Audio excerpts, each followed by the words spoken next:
রাগের মাথায় আপনি সন্তানকে বললেন তুই মর, ফেরেশতারা বলল আমিন। তোর ভবিষ্যৎ অন্ধকার, ফেরেশতারা বলল আমিন। রেগে মেগে আপনি আপনার মেয়েকে বললেন জীবনেও তোর কপালে স্বামীর ভাত জুটবে না, ফেরেশতারা আবারও বলল আমিন। আচ্ছা, আপনি না সেই ব্যক্তি যে তার নিজের জীবনের চাইতেও সন্তানকে বেশি ভালোবাসেন? আপনি না সেই ব্যক্তি যে তার সন্তানের জন্য হাসতে হাসতে নিজের জীবনটাও দিয়ে দিতে পারেন?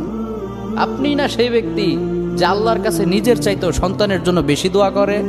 তাহলে কি করে নিজের হাতে নিজের সন্তানের এত বড় ক্ষতি করতে পারলেন?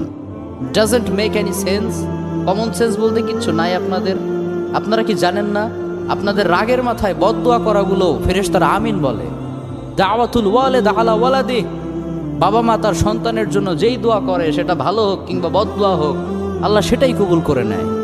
এজন্য খবরদার, নেভার কার্স ইউর চিলড্রেন। রাগের মাথায় কখনো সন্তানকে অভিশাপ করবেন না।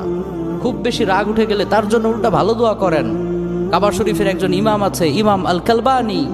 তার মায়ের যখন প্রচণ্ড পরিমাণে রাগ উঠে যেত, সে তার ছোট্ট